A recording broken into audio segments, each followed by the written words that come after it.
The morning light of 3 suns painted the crystal towers of Zarian Prime in shades of gold and purple. Kethvar walked slowly through the great archive, his 6 arms carefully handling ancient data crystals that contained the most precious stories in the galaxy. These were not just any stories. These were the human myths. For 300 years, the Zarathi people had collected these tales from every corner of space. Traders, explorers, and scholars brought fragments of human legends wherever they traveled. To the Zarathi, humans were the most fascinating fictional species ever imagined. They were creatures of impossible contradictions, who could love deeply while fighting fiercely, who built beautiful art while perfecting terrible weapons, who reached for distant stars despite being born on a single small world. Kethvar paused at his favorite crystal, one that glowed with soft blue light. Inside were stored the tales of human explorers who would venture into the unknown with nothing but curiosity driving them forward. The stories spoke of humans who would risk everything to save strangers, who never gave up even when death seemed certain, and who could find hope in the darkest situations. "Tell us about the humans." "Master Kethvar," called out young Veltar, one of a dozen student scholars who had gathered for the morning lesson. Their large eyes sparkled with excitement, eager to hear another impossible tale. Kethvar smiled, his mandibles clicking with pleasure. "Today I will tell you about the great sacrifice of Luna Station." He activated the crystal, and holographic images filled the air around them. The students gasped as they saw the story unfold before their eyes. The humans had built a research station on their planet's moon, Kethvar began, his voice taking on the rhythm of a master storyteller. When solar storms threatened to destroy their homeworld, the scientists at Luna Station knew they could stop the disaster. But doing so would mean certain death for everyone on the moon base. The hologram showed brave humans working frantically at their controls, even as deadly radiation poured through their shields.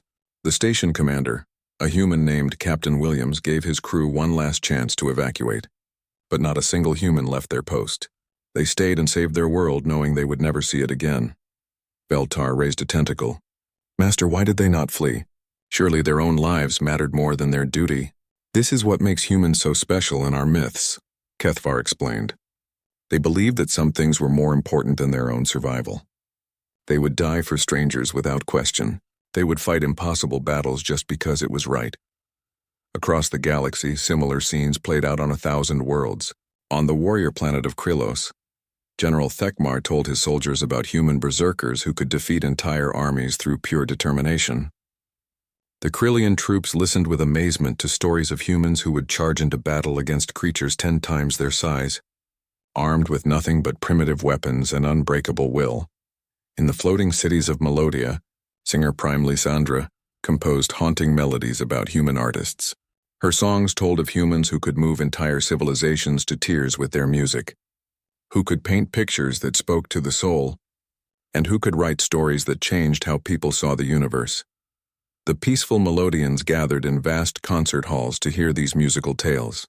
They wept beautiful silver tears as Lysandra sang about human parents who would sing lullabies to their children, even as their cities burned around them. They marveled at stories of human composers who created their greatest works while facing their darkest hours. But far from these civilized worlds, something stirred in the empty space between galaxies. Ancient sensors that had waited in silence for 1,000 years suddenly activated. Warning signals pulsed through the darkness, carrying a message that would have terrified anyone who understood its meaning. The Devourers were returning. On a remote monitoring station at the galaxy's edge, sensor operator Zixtal noticed unusual readings on his display. The young Aquarian had never seen patterns like these before. Dark shapes were moving through deep space, too large to be asteroids, too fast to be natural phenomena. Supervisor Krendal, "You need to see this," Zixtal called out, his webbed fingers dancing over the controls. "Something big is coming from the galactic rim." Supervisor Krendal swam over through the station's water-filled corridors, his gills fluttering with concern. When he saw the readings, his large eyes widened in fear. "Send this data to Zarian Prime immediately. Mark it as highest priority."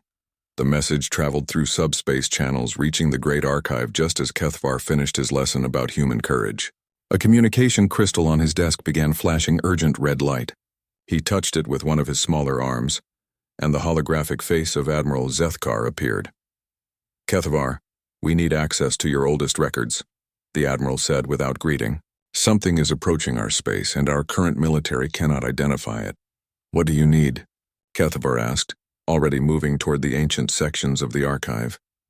"Find everything about the last great war 1,000 years ago. Our ancestors faced some terrible enemy then, but the records are incomplete. We need to know how they won." Kethavar's mandibles clicked nervously. "Admiral, the records from that time are mostly fragments. Much was lost when the old civilizations fell." "Then find whatever you can," Zethkar ordered. "Our long-range scans show massive ships consuming everything in their path. They destroy planets, stars, entire systems. Nothing stops them." As the connection ended, Kethavar hurried to the deepest levels of the archive.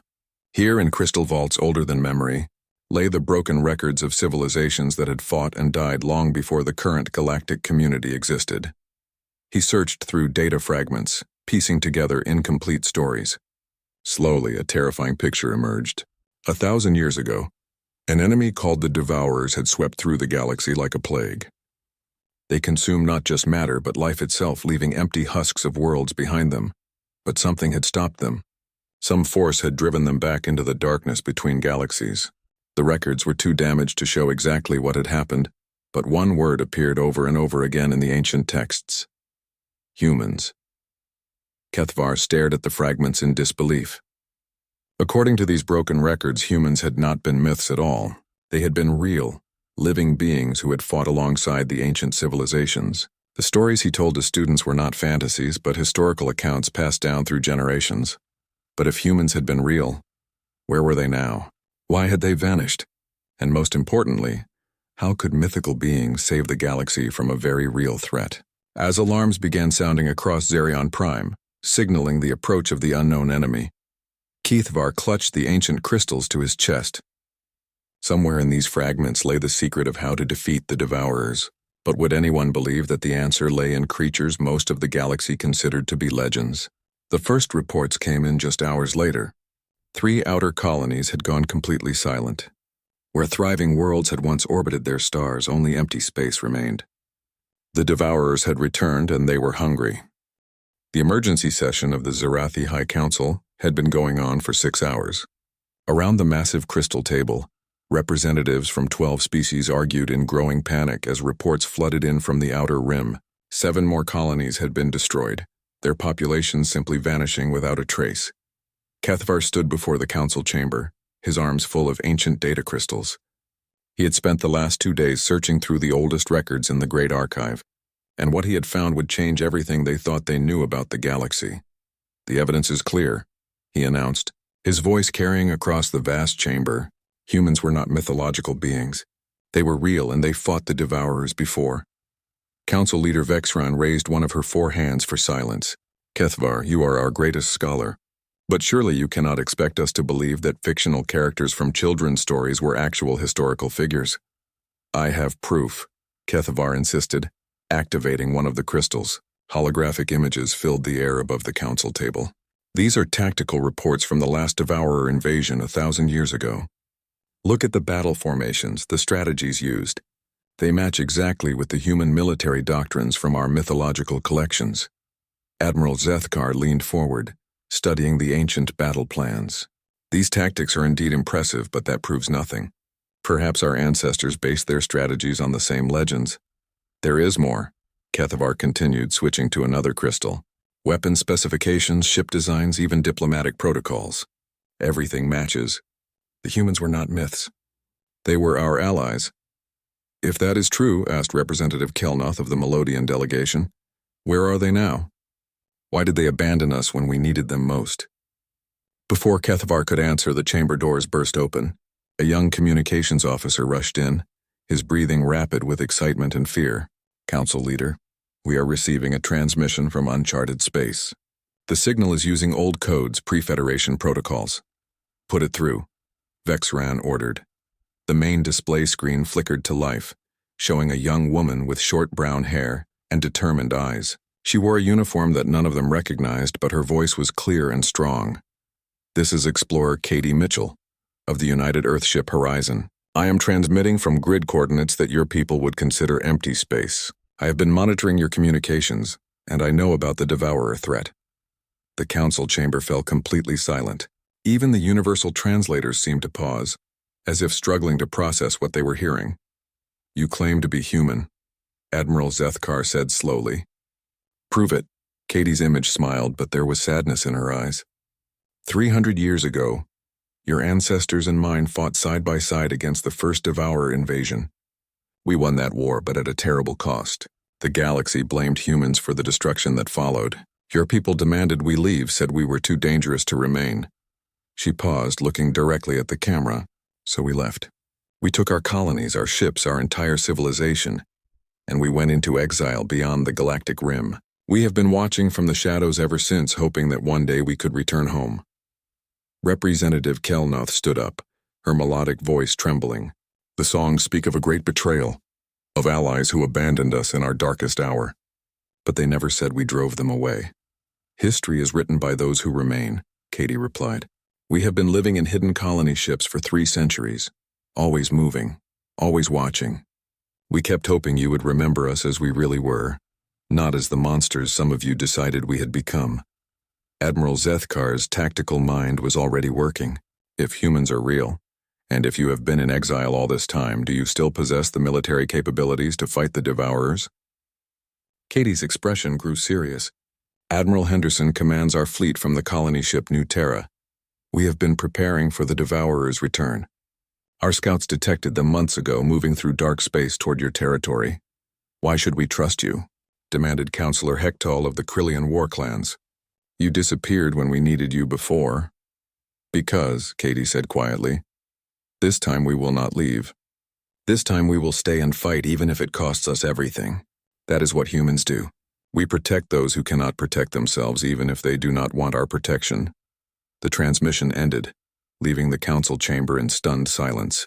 Everything they thought they knew about their history, their myths, their entire understanding of the galaxy had just been turned upside down.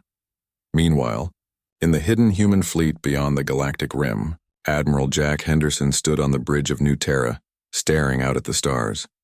Around him, the bridges of dozens of colony ships were connected by holographic displays, showing the faces of every human captain in the fleet. The debate is over, Captain Lisa Parker said from the bridge of UES Defiance. The galaxy is in danger and we have the power to help. We cannot stand by and watch billions die just because some of them once feared us. Captain Tony Roberts nodded agreement from UES Horizon.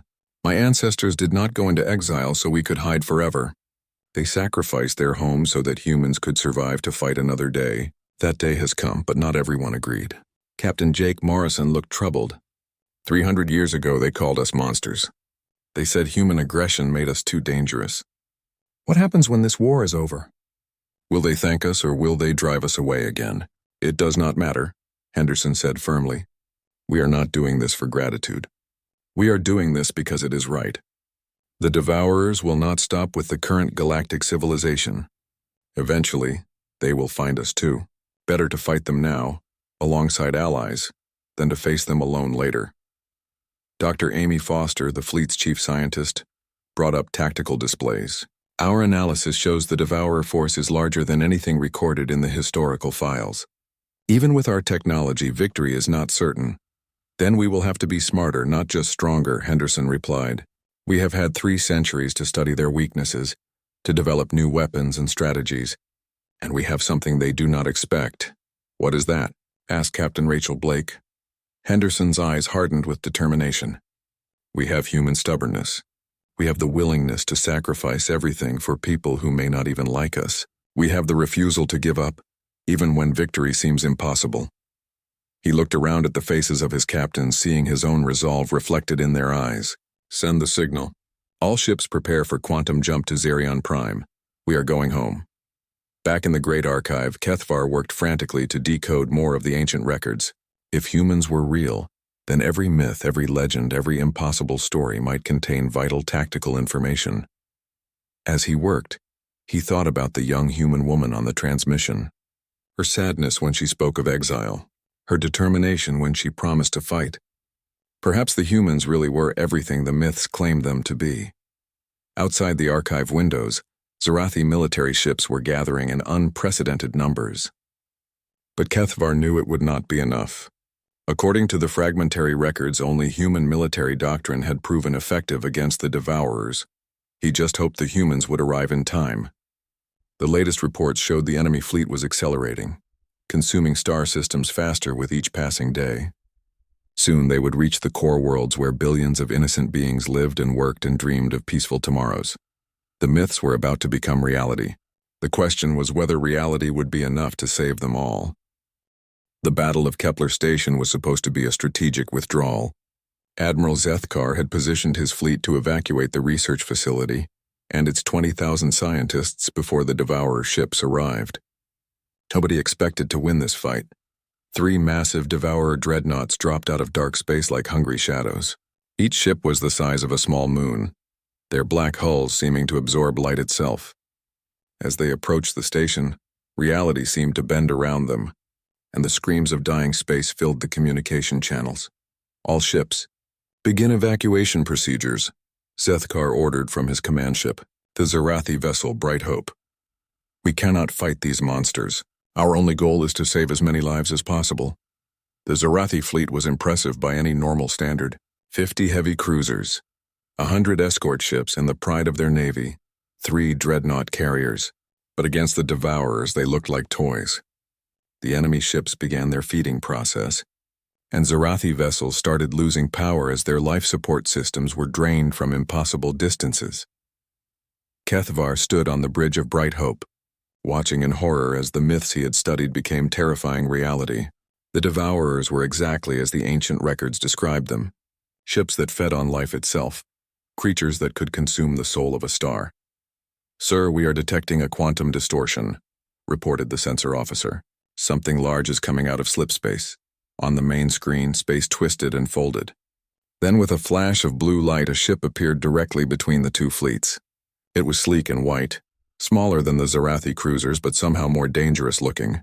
Strange weapons bristled from its hull, and its design was unlike anything in current galactic databases.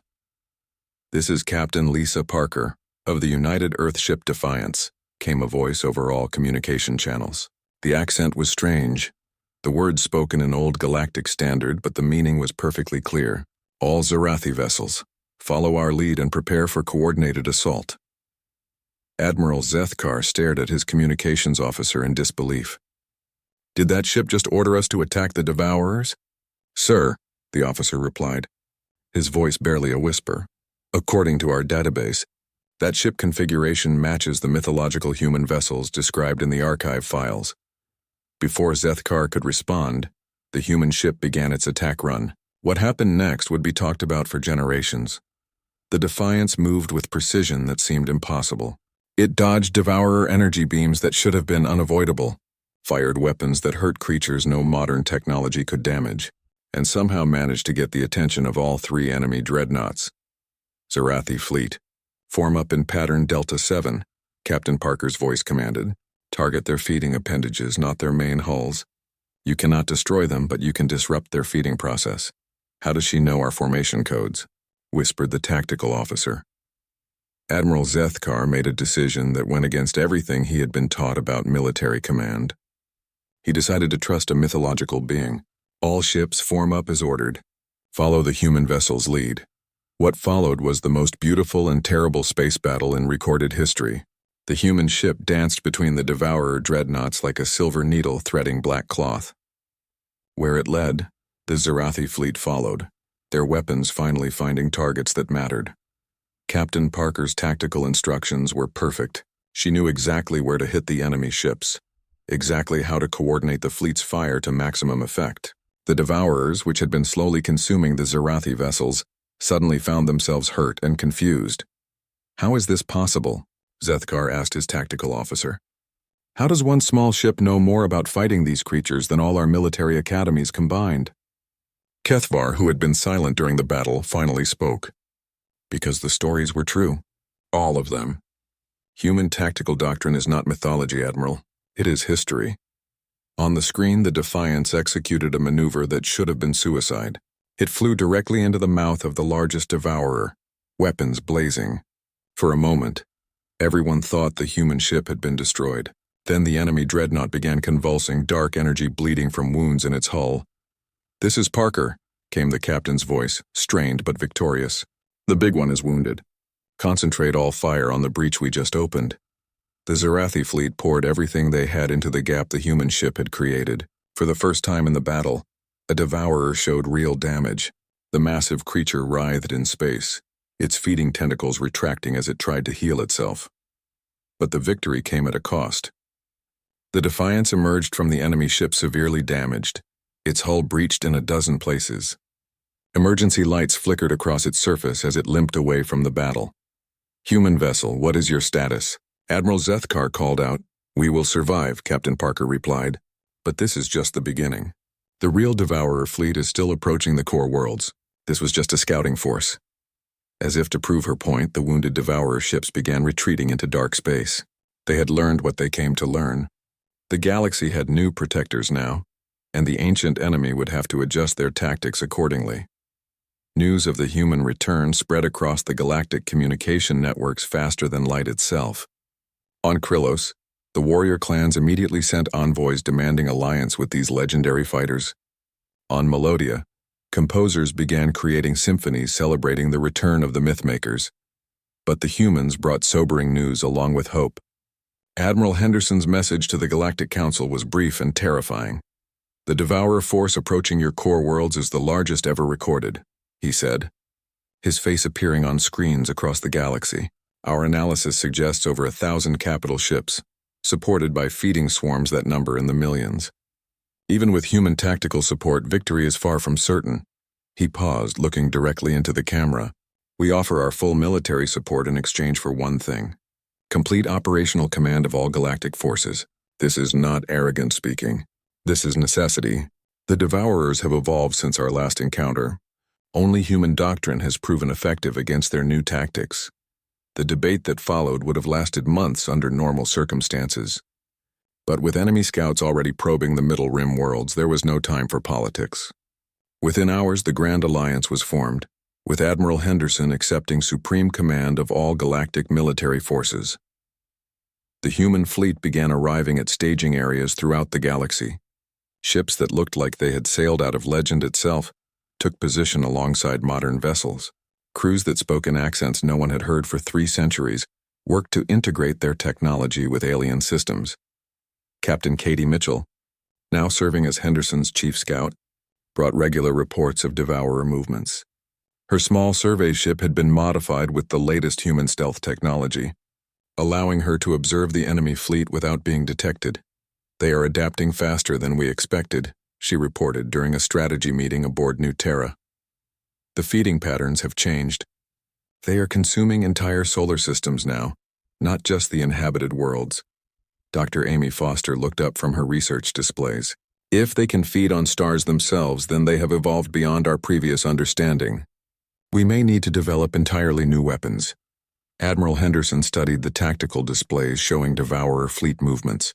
The enemy was being smart this time, not rushing toward the core worlds, but systematically consuming everything in their path to grow stronger. "We cannot wait for them to reach full strength," he decided. "We hit them now while they are still feeding and vulnerable.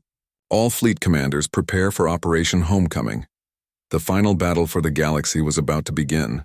Humans had returned from exile to save the very species that had once driven them away. Whether legend would be enough to overcome reality remained to be seen. But one thing was certain. The myths had become real and they were ready to fight. The war that followed the Battle of Kepler Station became known as the War of Myths and Reality. Across 47 star systems, human commanders led mixed fleets of species that had once believed them to be fictional. The fighting was desperate, brilliant, and costly beyond imagination. Colonel Jake Morrison commanded the defense of the Altair system from his ship, the UES Courage. His fleet consisted of human destroyers working alongside Krillian battlecruisers and Melodian support vessels. The combination should have been impossible, but somehow the humans made it work. "Devourer feeding swarm approaching from Sector 7, reported his Krillian second-in-command, war leader Thekvol. Estimated count 3,000 vessels. Jake studied the tactical display, his mind racing through possibilities. The Devourers had learned from their defeat at Kepler Station. Instead of sending massive dreadnoughts, they now attacked with swarms of smaller ships that were harder to target, but just as deadly. "All ships, implement Morrison's Gambit," he ordered. It was a tactic he had developed during the early battles, using human hit-and-run strategies combined with alien firepower. The mixed fleet scattered into small groups, each led by a human vessel. As the Devourer swarm approached, expecting a conventional defensive line, they found themselves facing something completely different. The Allied ships struck from 12 directions at once, overwhelming the enemy's ability to coordinate their feeding process. But the cost was terrible. For every Devourer ship destroyed, the Allies lost 2 of their own. Jake watched good crews die, both human and alien, and knew that they could not keep trading lives at this rate. Meanwhile, in the research labs aboard New Terra, Dr. Amy Foster worked alongside Zerathi scientists to unlock the secret of Devourer technology. Her counterpart, research leader Veltarn, had become fascinated by human scientific methods. "Your approach is so different from ours," Veltarn observed as they studied captured Devourer technology. "We try to understand before we act." "You act first and understand later," Amy smiled grimly. "Sometimes you do not have time to understand everything. Sometimes you have to make your best guess and hope it works." She pointed to the organic-looking components they had removed from a destroyed Devourer scout ship. "These are not machines in any sense we understand. They are grown, not built, and they feed on something we are only beginning to comprehend. Life force," Veltarn said. "They consume the energy that makes living beings alive." "More than that," Amy replied, her voice excited despite the grim circumstances. "They feed on consciousness itself, on the will to live, the desire to survive, the bonds between living creatures." The discovery was breakthrough and horror combined. The Devourers were not just killing their victims. They were consuming what made them truly alive, leaving behind empty shells that looked like people but had no soul. But Amy had an idea. If the Devourers fed on consciousness, then perhaps consciousness could be used as a weapon against them. She called it the Mitchell effect, named after Katie Mitchell's first successful use of the technique. By linking a human mind directly to weapon systems, the operator could channel pure human determination into the ship's attacks. The result was devastating against Devourer vessels. The first test took place during the Battle of Rigel Prime. Katie volunteered to link her consciousness to the weapons array of her survey ship, the UES Horizon. What happened next defied all understanding of physics and warfare. Katie's ship fired a beam of pure human willpower at 3 approaching Devourer vessels. The effect was immediate and terrifying. Instead of just damaging the enemy ships, the beam somehow reversed their feeding process.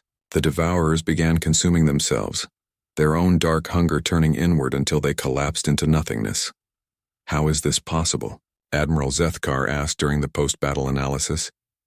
Katie, exhausted from the mental linking, could barely speak. "Humans do not just fight with weapons," she whispered. "We fight with everything we are. Our love for our families, our determination to protect the innocent, our refusal to give up even when death is certain." "But at what cost?" Dr. Foster asked, examining Katie's medical readings. The process aged her by at least 5 years in a matter of minutes. Katie struggled to sit up. 5 years of my life to save 3 ships full of people? That is a bargain I will take any day." Word of the Mitchell effect spread through the human fleet like wildfire. Volunteers lined up to undergo the linking process, even knowing the terrible cost. Commander Rachel Blake was among the first, using her linked consciousness to destroy an entire Devourer feeding station. "We are not just fighting for victory," she explained to her crew before the linking. "We are fighting for the right of all living beings to exist. If that costs me years of my life, then those years are well spent." The technique proved devastatingly effective, but the price was enormous. Each use of the Mitchell effect cost the operator significant life force. Human crews were literally sacrificing their futures to give the galaxy a chance at survival. Engineer Tony Roberts led the effort to improve the linking technology, working with volunteers from every allied species. The Melodians proved surprisingly effective at the process, their musical minds able to harmonize with human determination in unexpected ways. "We cannot make this process safe," Tony admitted during a strategy meeting. "The very nature of the weapon requires the operator to risk their life force. But we can make it more efficient, allow more people to survive the linking." As the war progressed, human tactical doctrine began spreading throughout the Allied fleets.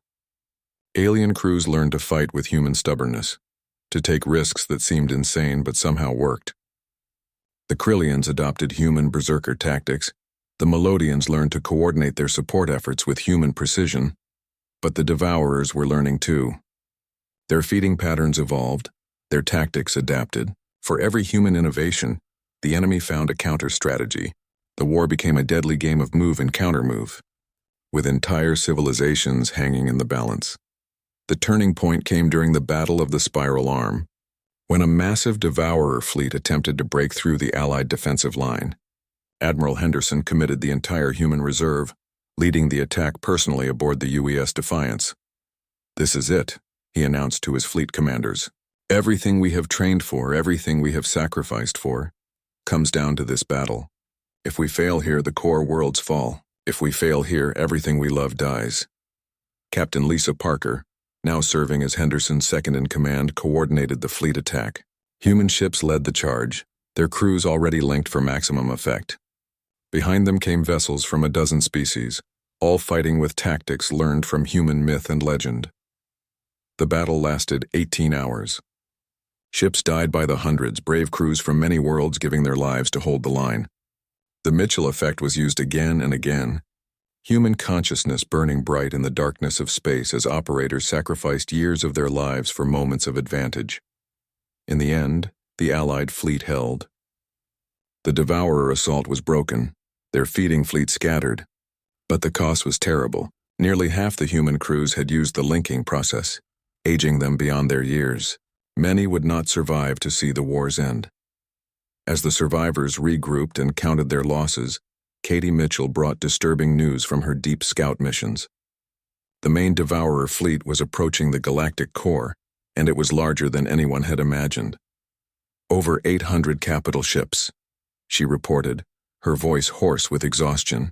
Millions of feeding drones. And something else, something we have never seen before. She activated the holographic display, showing images from her reconnaissance flight. At the center of the Devourer fleet was a massive structure, part ship and part creature, that dwarfed even their largest dreadnoughts. "The Devourer mothership," Admiral Henderson said quietly. "According to the ancient records, it only appears when they are ready to consume an entire galaxy." Dr. Foster studied the images with growing alarm. "If that thing reaches the core worlds, it will feed on the galactic center itself. It will consume the black holes, the star formation regions, everything that makes our galaxy alive."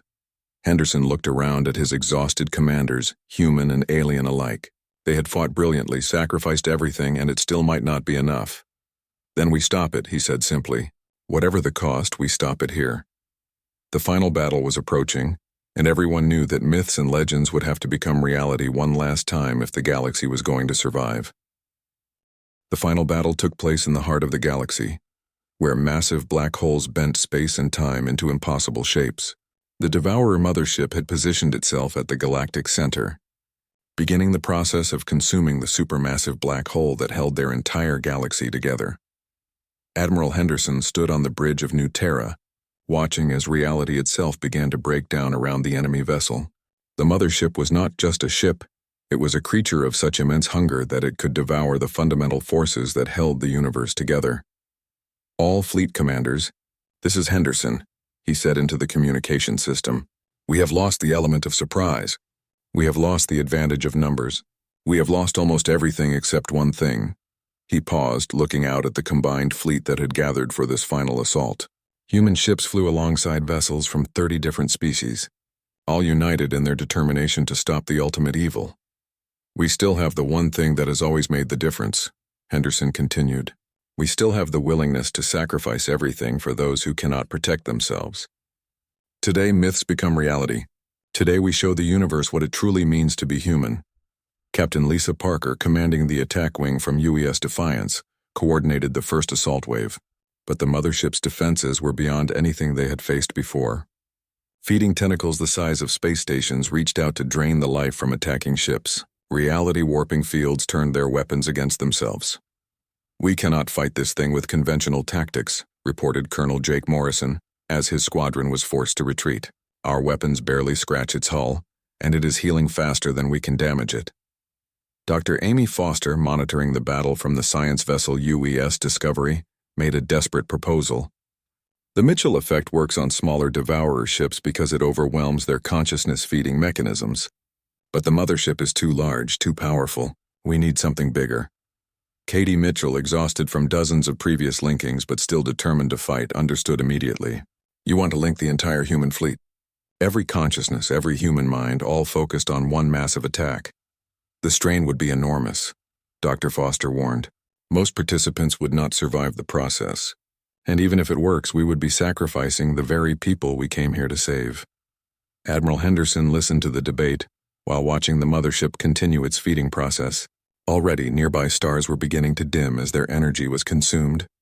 If they did not act soon, the galaxy's collapse would become unstoppable. The choice is not whether to sacrifice human lives, he said quietly. The choice is whether our sacrifice means something. If we die here but stop this creature, then at least the galaxy lives. If we retreat, everyone dies anyway. He opened a fleet-wide communication channel. All human vessels, this is Admiral Henderson. I am ordering a synchronized Mitchell effect burst using every human consciousness in the fleet. Participation is voluntary. Anyone who wishes to transfer to allied ships may do so now. The response was immediate and overwhelming. Not a single human crew member requested transfer. Instead, messages poured in from every ship in the fleet. UES Courage. Standing by for linking, reported Colonel Morrison, UES. Horizon ready for consciousness synchronization, added Katie. Mitchell. UES Discovery linking science. Teams for maximum effect, said Dr. Foster. One by one, every human ship in the fleet reported ready for the ultimate sacrifice. Kethvar, watching from the Zarathi command vessel, felt his four hearts breaking as he witnessed this display of human determination. They are really going to do it, he whispered to Admiral Zethkar. They are going to sacrifice their entire species to save us. This is why the myths called them legends, Zethkar replied, his voice filled with awe and grief. Not because they were perfect, but because they were willing to give everything for others. The linking process began slowly, human minds connecting across the fleet through technology that merged consciousness with quantum fields. As more minds joined the network, the effect became visible to the naked eye. Human ships began glowing with silver light, the combined force of thousands of human souls preparing for one final act of defiance. The mothership sensed the buildup of consciousness energy and turned its attention to the human fleet. Feeding tentacles reached out to drain them before the effect could be completed. But the alien ships of the Grand Alliance moved to intercept, sacrificing themselves to give the humans time to finish their preparation. Krillian battlecruisers rammed into the mothership's defenses.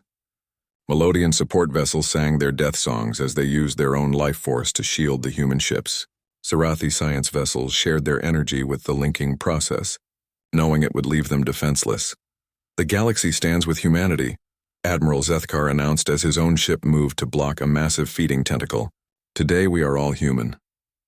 Captain Parker, serving as the focal point for the entire linking process, felt the consciousness of every human in the fleet flowing through her mind. She experienced their memories, their hopes, their love for families they might never see again. She felt their determination to protect innocent life, their refusal to surrender even in the face of certain death. Linking process complete, she reported, her voice echoing with the combined will of thousands. All human consciousness synchronized. Ready to fire. Fire, Admiral Henderson ordered, and then smiled as he felt his own consciousness join the collective human will that was about to challenge the darkness itself. The beam that erupted from the human fleet was not made of energy or matter. It was pure human determination given form, the combined will of an entire species focused on one simple goal, the protection of all life in the galaxy. When it struck the mothership, the effect was beyond description. The creature that had fed on consciousness for millions of years suddenly found itself confronted with a consciousness so focused, so determined, so absolutely unbreakable that it could not be consumed. Instead, the human determination began flowing into the mothership, reversing its feeding process. The creature that had consumed galaxies began consuming itself, its own infinite hunger turning inward as human stubbornness proved stronger than cosmic evil. The mothership writhed in space, its massive form collapsing as human will forced it to experience what it had done to countless billions of victims. Every life it had consumed, every civilization it had destroyed, every dream it had ended came rushing back at once. With a sound that was felt rather than heard, the Devourer mothership imploded, taking with it the entire enemy fleet. The feeding process reversed across the galaxy, dead worlds suddenly showing signs of life as the stolen energy was returned to its rightful places. But the cost was enormous. Of the 3,000 humans who had participated in the linking, fewer than half survived the process. Those who did were forever changed. Their consciousness expanded, but their bodies aged by decades in moments. Admiral Henderson was among the survivors. Though his hair had turned white and his hands shook with the tremor of advanced age, Captain Parker lived, but would need years to recover from the mental strain. Katie Mitchell survived, though she would never again be able to use the linking process. Dr. Foster, studying the aftermath from her hospital bed, made one final discovery.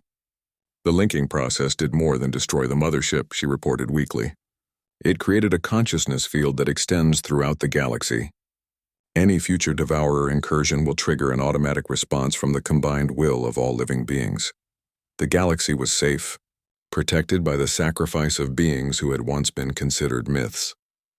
6 months later, Kethvar stood in the rebuilt Great Archive, working on a new section that would be the most important in the entire facility. The human history collection would contain not myths and legends, but accurate records of the species that had saved them all. Children from dozens of worlds came to hear the true stories of human courage. But now they were learning alongside human children, as humanity had ended its exile and returned to take their place in the galactic community.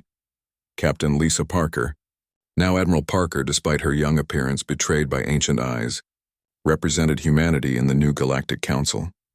The debates were long and sometimes heated, but they were the debates of beings working together toward a common future. The humans have a saying, she told the council during one particularly difficult session. They say that heroes are not born. They are made by the choices they make when everything seems hopeless. She looked around at the representatives of 30 species, all of whom owed their existence to human sacrifice. Today we all have the chance to make those choices. Today we can all choose to be human, regardless of what species we were born as. The final scene of the story took place on New Earth, the first human colony to be established in the galaxy's core region. Children of many species played together in gardens that had been planted with soil from dozens of worlds, while their parents worked to build a future where myths and reality could coexist in harmony. Above them, a monument stood to honor the humans who had given their lives in the final battle. The inscription was simple, written in the languages of every species in the galaxy.